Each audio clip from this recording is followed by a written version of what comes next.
Pusat Kuarantin dan Rawatan COVID-19 PKRC bersepadu Taman Expo Pertanian Malaysia Serdang MIPS Selangor. Pusat ini dibuka pada April tahun 2020 ketika negara dilanda COVID-19 gelombang pertama bagi merawat pesakit berisiko rendah bukan warga negara. Ia kemudian ditutup pada Julai tahun yang sama selepas Malaysia dilihat berjaya melandaikan wabak maut itu. Namun, pusat kuarantin ini beroperasi semula sejak Disember lepas dengan penambahan pesakit warga negara apabila pandemik itu kembali mengganas.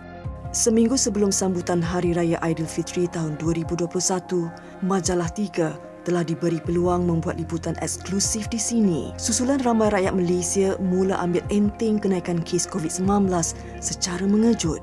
Hari ini, pesakit berisiko tinggi juga perlu dirawat di sini. Ia ekoran Hospital Sungai Buloh dan Hospital Kuala Lumpur tidak dapat lagi menampung pesakit kronik yang semakin bertambah.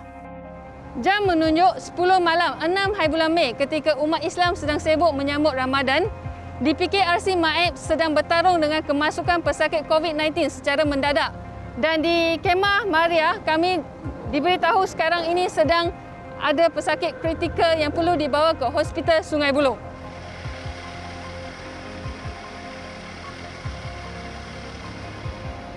Jam 1 pagi, MIPS Resuscitation and Isolation Area atau lebih dikenali sebagai Maria.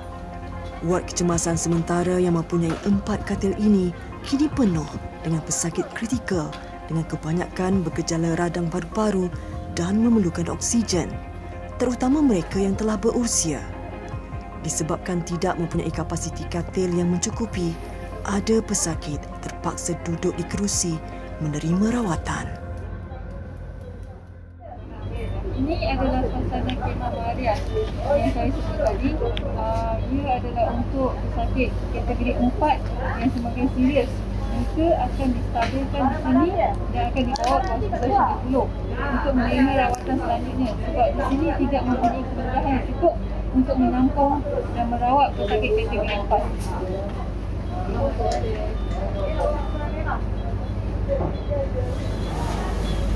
Maka ada sakit dada ke? Sakit dada? Dada sebenarnya juga ada.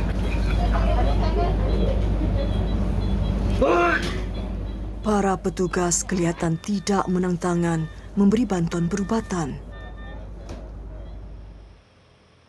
Setelah berjaya menstabilkan 9 orang pesakit, mereka kemudiannya dibawa ke Hospital Sungai Buloh dengan menggunakan bas yang lengkap bekalan oksigen.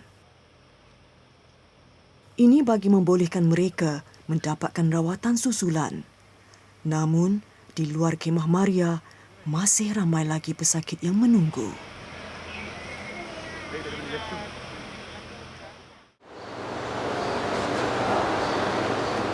Ward Unit Rawatan Rapi atau ICU Hospital Sungai Buloh merupakan medan perang utama negara melawan pandemik COVID-19. Kru Majalah 3 turut baru-baru ini mendapat kebenaran khas untuk memasuki zon merah yang menempatkan pesakit kritikal wabak ini. Sejak Oktober tahun lalu, Hospital Sungai Buloh telah diwartakan sebagai hospital khas untuk merawat pesakit COVID-19. Unit rawatan rapi ini diklasifikasikan sebagai zon merah lantaran risiko jangkitan bawaan udara virus SARS-CoV-2 daripada mereka yang menerima rawatan.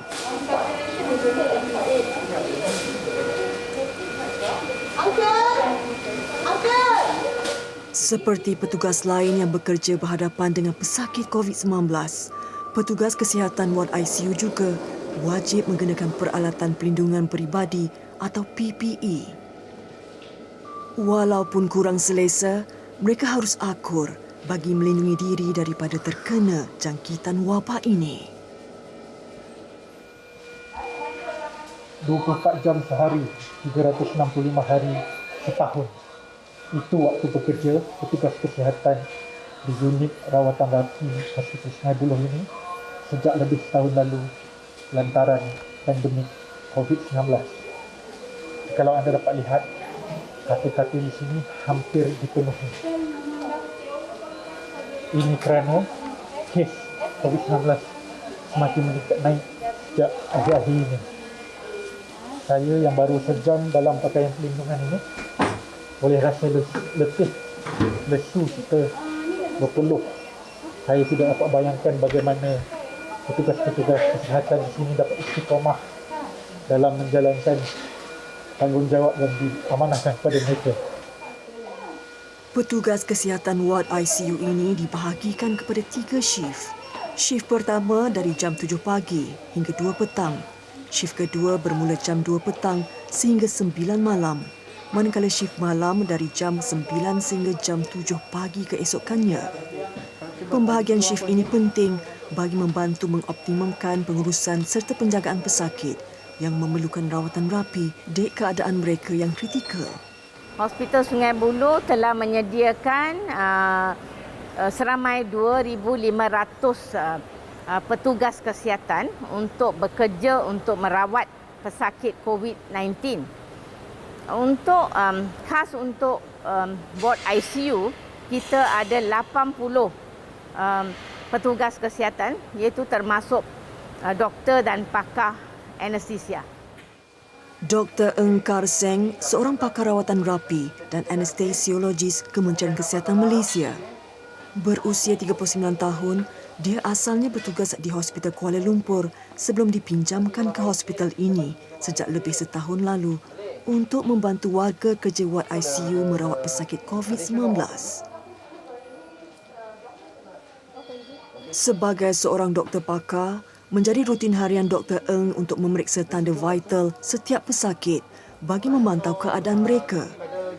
Pemantauan berkala ini penting untuk memastikan setiap rawatan dan ubat yang diberikan berkesan dalam proses penyembuhan gejala kronik dialami pesakit. Setiap pesakit ICU datang dengan morbiditi berbeza, bergantung kepada sejarah penyakit kronik dihadapi mereka. Bila pesakit datang ke ICU, mereka biasanya adalah pesakit yang tenat dan memerlukan sokongan organ dan juga sokongan bantuan pernafasan. Kita tahu khasnya COVID, mereka boleh mengakibatkan pelbagai organ tergendala dan sebagainya seperti otak, buah pinggang, hati dan khususnya kepada paru-paru. So apa yang kita buat di ICU ialah satu rawatan komprehensif di mana pesakit memerlukan pemantauan yang sepanjang masa dan lebih rapi kerana keadaan mereka boleh jadi teruk pada bila-bila masa. So kita perlu menstabilkan mereka. Selain itu kita pun buat dialisis kepada pesakit yang memerlukan bila buah pinggang rosak dan juga ada pun pesakit yang datang ke ICU yang masalah serangan jantung ataupun masalah yang memerlukan pembedahan serius yang mereka untuk datang untuk membuat pemantauan yang rapi untuk stabilisation.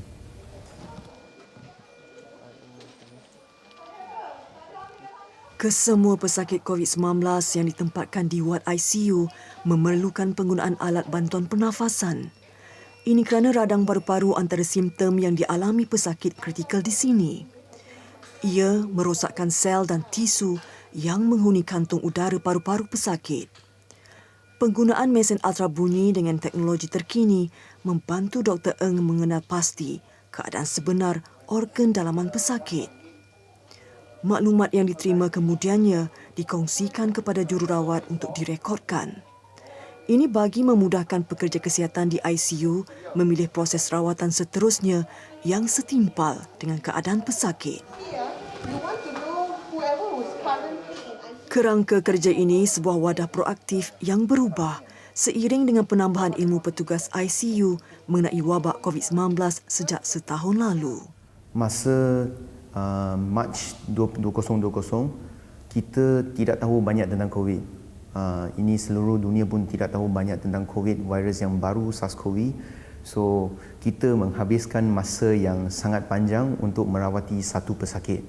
Dia ambil 2 kali ganda bila kita rawat berbanding dengan pesakit sebelum yang bukan COVID. So, selain itu kita pun berwas-was sebab kita takut dijangkiti. dan bekerja dalam PPE memang adalah dalam keadaan yang panas, memang lebih penat lah. So saya boleh ingat pesakit pertama yang saya jaga masa tu, mereka mengambil masa yang lama dalam mesin bantuan pernafasan. Lebih lama daripada jangkitan kuman bakteria yang lain. Dia hanya akan jadi lebih teruk pada minggu kedua.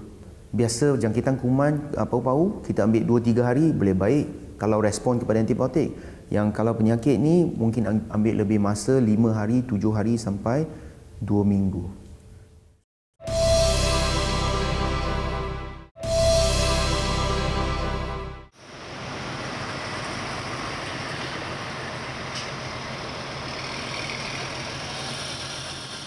Taman Expo Pertanian Malaysia Serdang, MIPS Selangor.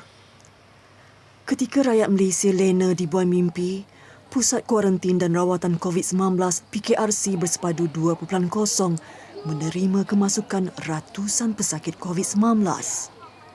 Pesakit ini bukan sahaja dari kawasan Lembah Kelang, malah ada antara mereka tiba dari Negeri Sembilan dan Melaka. So apabila pesakit dibawa ke sini, mereka akan dibawa ke salah satu hall kita, iaitu hall B tadi. Di dalam hall B tersebut ada tempat yang ruangan yang kita namakan MIPS staging area. Di tempat tersebut apa yang kita buat ialah kita categorizekan pesakit. Sama dia fall into kategori 1, 2, 3 ataupun 4. Right? So selepas itu mereka akan didistributekan ke hall masing-masing lah. Ada hall untuk Malaysian, ada hall yang untuk foreigner, dan di dalam hall tersebut sendiri ada ruangan yang untuk kategori 3, ada yang ruangan untuk kategori 1 dan 2. Itu memang kita asingkan. Yang mana kategori 3 kita akan tempatkan pesakit semua di hadapan kita. Macam ini, kita akan tempatkan betul-betul di hadapan. Untuk kita pemantauan yang lebih rapi lah. Right? Dan kalau di staging area tadi, kita dapati pesakit tersebut ada di dalam kategori 4, kita akan terus bawa mereka ke negative pressure tent tadi untuk kita stabilizekan dan kita bawa ke Hospital Sungai Buloh. So, perkara tersebut akan berulang-ulang memang sampai ke pagi lah. Operasi ni akan sampai ke pagi. So sekarang ni macam sekarang admission pun dah meningkat tinggi kan, 800 lebih. So daripada segi saringan mereka, so biasanya it ends up sampai pukul berakhir 2-3 pagi lah macam tu.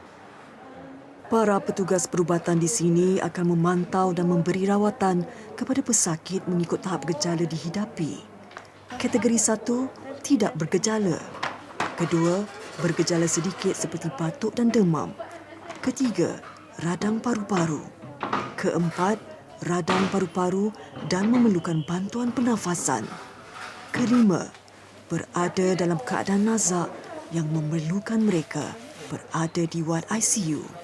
Dr. Shahabuddin Ibrahim telah diamanahkan untuk mengetuai pusat kuarantin terbesar negara ini. Mereka hanya mempunyai pasukan perubatan seramai 600 orang untuk mengendalikan pesakit lebih 4,000 orang.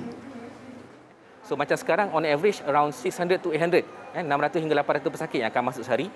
Dan kita juga pernah mencecah sehingga 1,900 kemasukan sehari, pesakit sehari. So perkara-perkara ini mungkin masyarakat di luar tu tak tahu. Yang mana masyarakat di luar hanya melihat angka saja, tanpa melihat segala proses penjagaan yang berlaku di belakang ni. Semakin ramai pesakit, semakin banyak juga ragam yang perlu dilayan. Ada pesakit yang berpuas hati menerima rawatan di sini. Namun, tidak kurang juga yang mahukan perkhidmatan seperti hospital swasta yang serba lengkap. Kepelbagaian ragam ini memberi tekanan yang besar kepada para petugas. Kita cuba sebaik mungkin dengan kekangan-kekangan tertentu, kita cuba sebaik mungkin untuk menjamin tahap penjagaan kita adalah tahap yang optimal. Tapi saya maklumkan dirilah, kekangannya adalah kerana di saat yang sama pada ketika ini di negeri-negeri lain juga mengalami masalah yang sama, kenaikan kes. So apabila kenaikan kes di semua tempat, kita tak dapat nak pool resources kita. Kita tak dapat nak consolidate dengan kaki tangan kita untuk membantu di sini. Yang mana ini yang boleh menyebabkan tekanan kepada kaki tangan lah. Kerana peningkatan kes menyebabkan peningkatan beban kerja dan ini yang menyebabkan peningkatan stres di kalangan kaki tangan. Biarpun begitu, walau apa jua keadaan, para doktor, jururawat dan pembantu perubatan tetap menyarung alat perlindungan diri, melayan ribuan pesakit dengan sebaik mungkin. Tidak mengira siang atau malam, mengorbankan waktu bersama keluarga tersayang.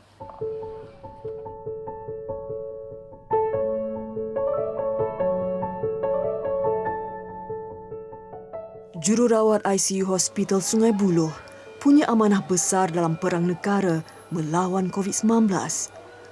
Setiap pesakit yang ditempatkan di ICU perlu dirawat rapi mereka untuk memberikan peluang terbaik bagi pesakit sembuh seperti sedia kala. Jennifer Asha Clement antara jururawat yang telah berkhidmat di sini sejak sekian lama. Hari ini, Asha ditugaskan menyiapkan bilik intubasi ini untuk menerima pesakit ICU baharu yang silih berganti untuk mendapat penjagaan rapi jururawat di sini. Dekat ICU, kita jaga pasien satu nisbah satulah, which is satu jururawat akan menjaga satu pasien atau satu jururawat akan menjaga dua pasien. So pasien-pasien di sini adalah sangat kritikal. So kita memerlukan pemantauan yang sangat rapi. Lagi segi prosedur, kita di dalam ICU, kita akan membantu doktor dalam insert outline, insert CVL, dalam intubasi. Kadang-kadang kalau pasien ada bleeding, so kita mungkin menolong doktor dalam membuat scope, pasien buat bronch, so kita akan menolong doktor dalam assist sesuatu prosedur. Tapi kalau di ward mungkin dia tidak, sebab semua prosedur special ni akan hanya dilakukan di ICU. Berusia 33 tahun, graduan diploma kejururawatan ini tidak menang tangan merawat serta menjaga pesakit COVID-19 yang kritikal. Hari ini sahaja, seramai lebih 450 kes ICU dicatatkan di seluruh negara. Bukan calang-calang cabaran yang terpaksa dihadapi petugas kesihatan ICU seperti Asha. Dulu sebelum COVID, kita pernah mengendali kes metanol, kes heat stroke. So masa tu kekangan staf kita tidak mencukupi kan. So kita still lagi boleh kerja. Walaupun dia penat. Tapi sekarang bezanya COVID sekarang memang kita susah. Penat mungkin disebabkan oleh PPE yang kita pakai. So terlalu lama. Okay. So apa-apa yang prosedur, contohnya prone, lepas tu supine. So ini semua kita memerlukan tenaga yang sangat tinggi. So bila kita memerlukan tenaga yang tinggi dengan pemakaian full PPE ini, kita bernafas dan menyedot karbon dioksida di dalam N95 menyebabkan kita penat.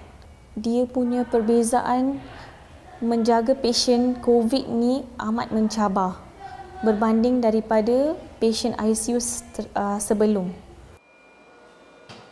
Sejak 2 minggu lalu, kemasukan kes kritikal ke ICU di seluruh negara meningkat sebanyak 44% berbanding sebelumnya.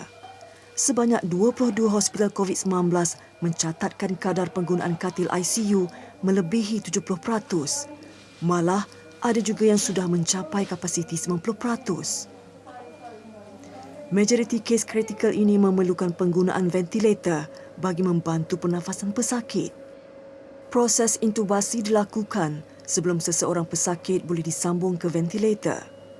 Proses ini melibatkan kemasukan tiub endotracheal melalui mulut ke saluran udara sebelum ia disambung ke alat bantuan pernafasan. Penggunaan ventilator mendorong udara ke dalam paru-paru untuk menyampaikan nafas kepada pesakit kritikal.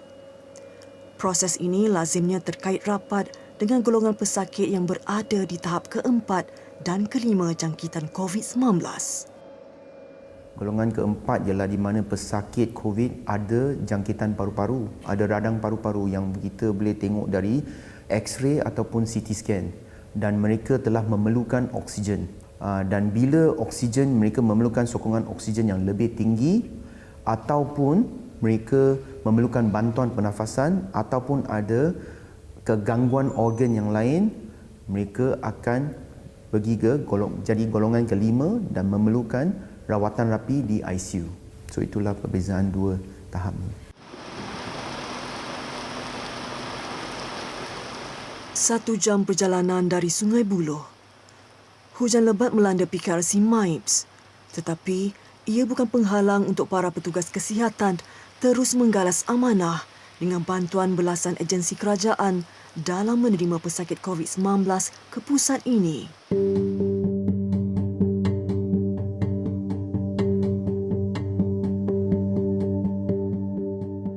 Di dewan yang menempatkan pesakit berisiko rendah, golongan wanita dan kanak-kanak ini, lensa Majalah 3 sempat merakam gelagat seorang jururawat yang sedaya upaya melayan kerenah seorang kanak-kanak yang menangis meminta gula-gula.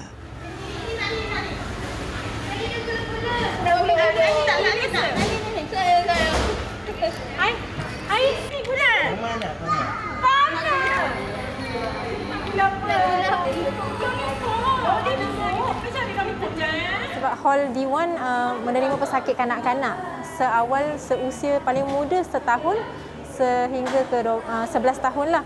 So bila ada kanak-kanak, kita faham ibu tak dapat, walaupun hall D1 ni kita banyak kemudahan dah sebenarnya daripada segi bekalan makanan ataupun stok-stok daripada makanan vending machine, tapi kadang-kadang contoh macam pasien kanak-kanak dia nak gula-gula, so benda tu kita tak dapat nak supply, so kita terpaksa lah sebab kesian dekat ibu juga, ibu yang nak menjaga tu sebab kanak-kanak kita tak boleh kontrol dia, so kita kena cuba penuhilah sama ada kita minta bantuan daripada Jabatan Kebajikan ataupun kita kadang-kadang guna duit sendirilah beli.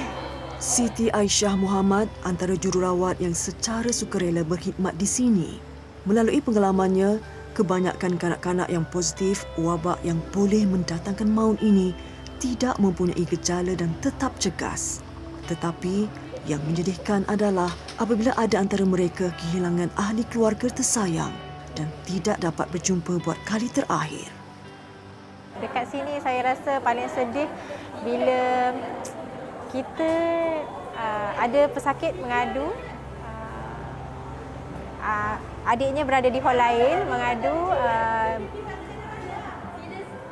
kehilangan ayah, dan kita terpaksa panggil pesakit di hall kita sebab adiknya di hall lain, kakaknya di sini. Kita panggil, saya kena beritahu kat dia lah. Dia pun tak tahu. Family members dia, ayah dia di Hospital Sungai Buloh positif COVID, meninggal dunia. Pasien terkejut dan saya pun terkejut. Saya sangat bersimpatilah.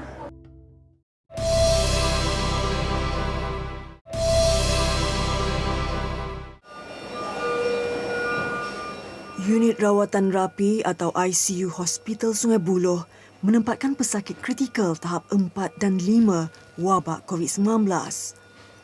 Kebanyakan pesakit terpaksa bergantung harap kepada bantuan alat pernafasan bagi memastikan mereka terus bernyawa. Namun, ada kalanya bantuan yang diterima tidak cukup buat menghalang takdir yang telah tertulis untuk mereka.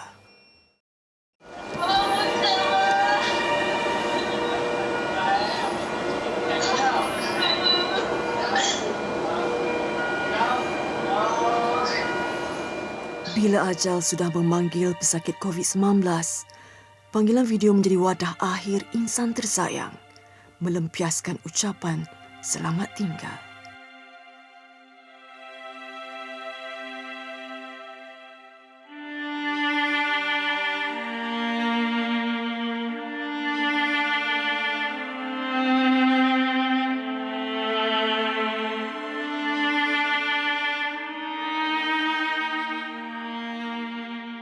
Selepas bertarung nyawa lebih 2 minggu di wad ICU, pesakit tahap 5 ini hari ini menyahut seruan ilahi. Seorang diri tanpa kehadiran ahli keluarga. Virus COVID-19, arwah pesakit ini, dijangkitinya daripada salah seorang anak kesayangan yang tidak menunjukkan sebarang simptom ketika berjumpa. Dengan iringan bacaan suci surah Al-Fatihah, takziah kami ucapkan kepada keluarga arwah. Kita ni manusia biasa. Kita pernah menangis, nak buat macam mana. Kitalah orang yang paling last yang memegang tangan diorang. Sedih lah.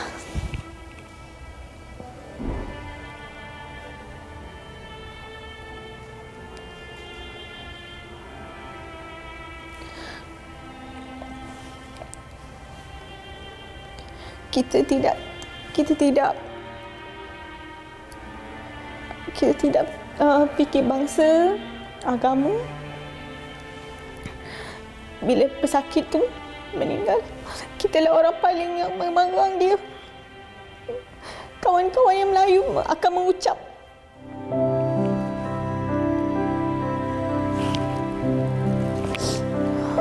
Sorry. Menuju ke tempat persemadian terakhir di muka bumi ini, tiada iringan ahli keluarga tercinta buat pesakit COVID-19. Sehingga hari ini, hampir 1,800 kematian telah direkodkan sejak lebih setahun negara dilanda pandemik COVID-19. Dengan pertambahan kes yang saban hari semakin meningkat, jumlah ini dijangka akan bertambah di masa hadapan.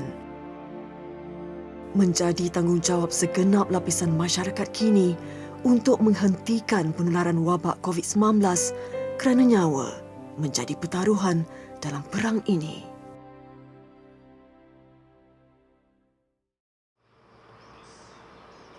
Bertapak di selatan ibu kota Kuala Lumpur, biasanya waktu pagi adalah waktu barisan perubatan PKRC MIPS membuat rawatan susulan pesakit COVID-19 seperti mengambil suhu dan tahap oksigen serta memberikan ubat mengikut gejala pesakit. Apa yang membimbangkan para petugas di sini adalah permintaan ubatan yang semakin meningkat ekoran pertambahan pesakit. Namun, dengan kemudahan yang disediakan, ia diharap dapat mengurangkan stres yang dihadapi pesakit dan membantu mereka untuk segera sembuh.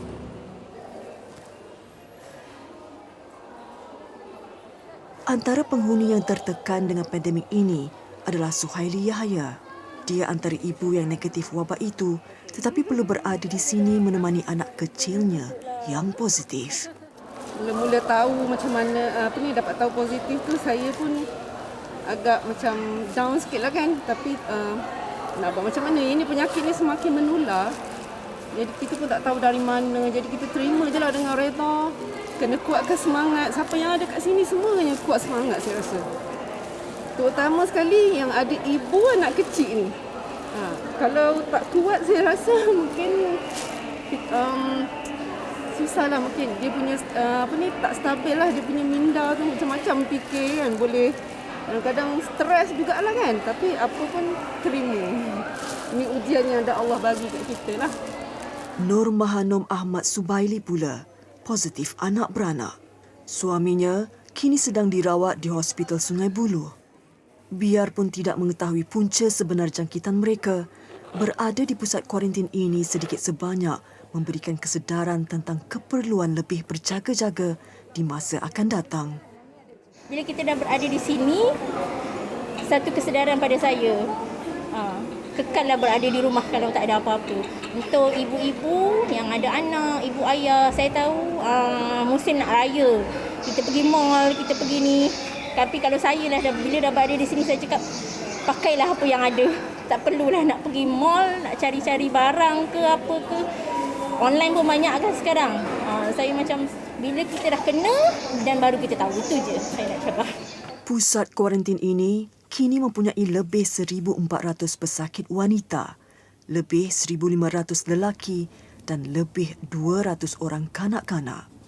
Tetapi hari demi hari, jumlah penghuninya semakin meningkat, membuatkan sistem kesihatan negara semakin lumpuh.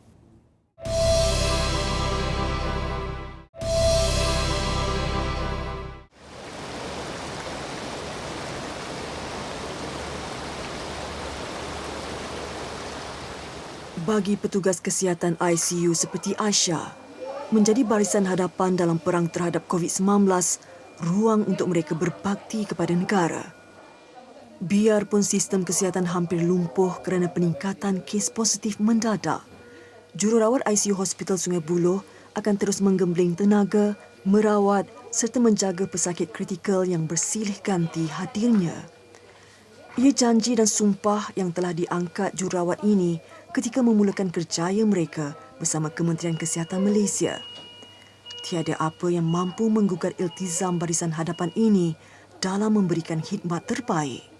Sesuatu yang kita buat ni kena datang dari dalam.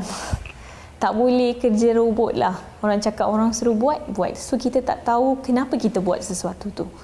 So apa-apa kita buat, dia kena datang daripada perasaan sendiri. Sebab kalau kita tidak berdikari, kita tidak prihatin dengan kerja yang kita buat, tidak mengambil tanggungjawab, so ia tidak akan memberi sesuatu servis yang bagus untuk pesakit tu, untuk memenuhi kriteria yang dia perlukan dalam ICU. Sebab dalam ICU pesakitnya kebanyakan dalam 90% semua pasien dikomakan. So kalau kita tidak bertanggungjawab di situ, pesakit mungkin meninggal. Okay? So that's why untuk saya personally saya rasa kalau kita memegang jawatan sebagai seorang jururawat di ICU ni, dia sangat berat. Bukan semua jururawat boleh buat.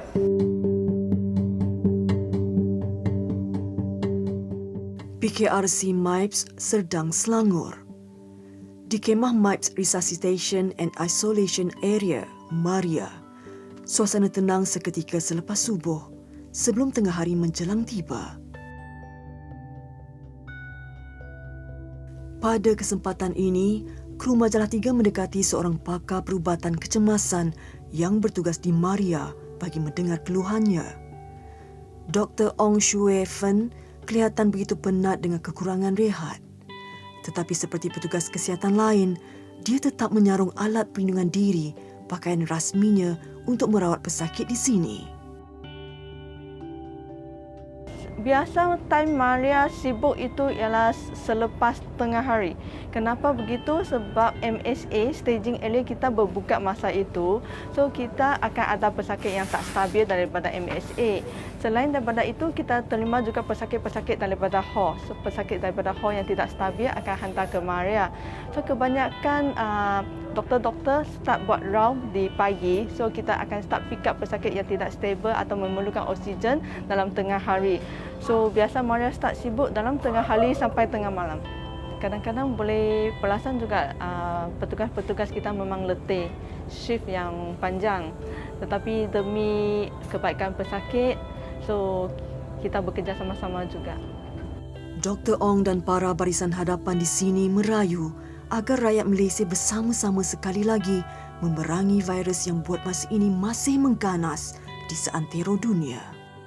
Mungkin kita semua kena menjalani tanggungjawab kita, mematuhi SOP, sentiasa pakai mask, memastikan perjalanan fizikal. Saya sendiri mematuhi SOP masa kerja, so sentiasa pakai mask, kerap cuci tangan dan sebelum balik rumah kalau boleh kita akan cuba mandi dan tukarkan pakaian dulu supaya kita tak bawa risiko balik ke rumah.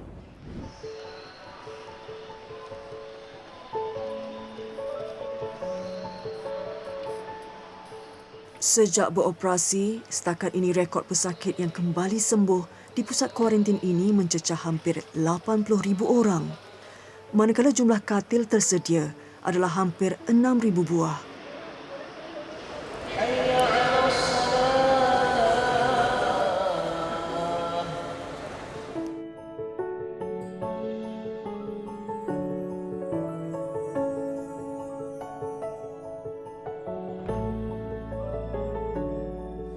Namun, berapa lama lagi pusat ini mampu bertahan? Sama seperti pusat kuarantin dan hospital lain. Seperti rakyat Malaysia yang lain, petugas kesihatan dan penghuni di sini juga sudah lelah menanti garisan penamat yang tidak kunjung tiba. Memang saya pun tak kerja, memang dah lama saya tak kerja kat surau. Sudah main tahun juga, hampir tahun. Oleh kerana pada tahun bulan Ramadan ni, untuk menyambut bulan puasa ni, saya pergi. Jadi dia tak, malangnya ini dah kesan yang saya dapat. Bila dapat berita positif tu, betul kan? Perasaan takut tu.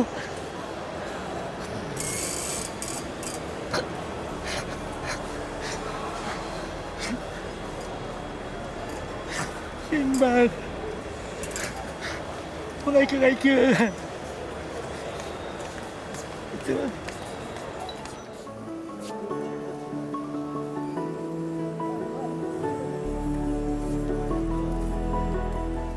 Pengalaman menjadi penghuni PKRC MIPS ini diharap dapat digunakan pesakit di sini untuk menyedarkan handai taulan mereka di luar sana.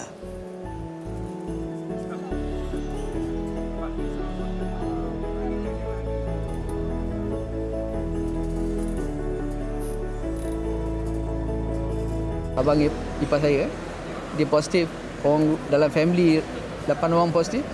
Mungkin the immune system lah yang boleh tahan sikit. Lama-lama saya pun kena juga datang sini. But I'm happy because bila sampai sini terus dia buat scanning, dia check lungs dan sebagainya. Kalau saya duduk kat rumah memang tak dapatlah macam tu. So bagus dia kalau kita dah infect tu, coming here is excellentnya ni choice.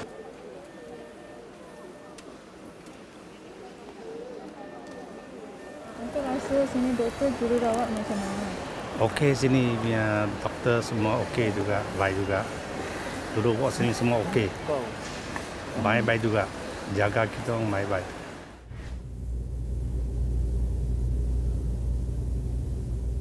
Peningkatan kes positif COVID-19 yang naik mendadak sejak kebelakangan ini sememangnya memberi kebimbangan kepada barisan petugas hadapan. Seperti petugas kesihatan lain, Dr. Eng juga sejak lebih setahun lalu tidak berhenti bekerja bagi membantu inisiatif kerajaan melalui Kementerian Kesihatan Malaysia dalam melawan penularan wabak COVID-19. Walaupun keazaman membantu dan menggunakan kepakarannya tidak pernah luntur, doktor muda ini dan rakan seperjuangannya yang lain juga seorang manusia biasa. Kudrat tulang 4 kerat mereka sudah mengecapi batasannya. Kita semua dah burn out dah.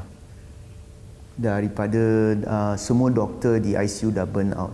So burn out ialah satu fenomena di mana kita ada keletihan dari segi fizikal dan mental. Kenapa kita boleh jadi macam ni bila saya tanya sendiri? Di mana ada lonjakan kes yang begitu banyak. Dah kali keempat kita kata ombak kali ni, dah kali keempat dan banyak pesakit yang memerlukan bantuan kita tapi tak dapat pula yang rawatan. Kita rasa memang letih dah. Kita belum menang. Barisan hadapan kita masih terhimpit dengan kes positif yang semakin meningkat naik. Biar begitu, tiada ruang untuk kita mengalah kerana bak kata pepatah, bulat air kerana pembetung, bulat manusia kerana muafakat. Kepada semua kaki tangan frontliner, tak kira semua agensi. Terima kasih dan saya amat berbangga di atas pengorbanan yang telah diberikan oleh semua frontliner kita dalam kita sama-sama membasmi dan juga mengatasi masalah pandemik COVID-19 ni. So, pengorbanan ni tak dilakukan oleh seorang. Saya juga ingin nak mengucapkan berbanyak terima kasih kepada semua suami, isteri, kepada frontliner, anak-anak, ibu bapa yang berada di kampung yang tak putus-putus memberikan semangat kepada mereka untuk terus melaksanakan tugas dengan baik. Dan saya yakin pengorbanan kita ni tidak sia-sia dan insya-Allah akan diberikan ganjaran yang sebaiknya oleh Allah Subhanahu Wa Taala.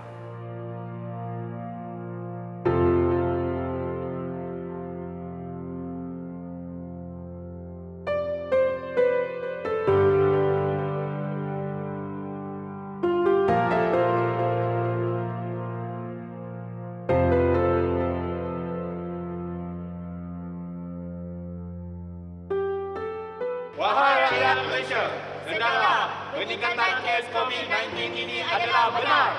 Pastikan anda di luar sana jika ada keperluan duduk di rumah, patuhi segala SOP.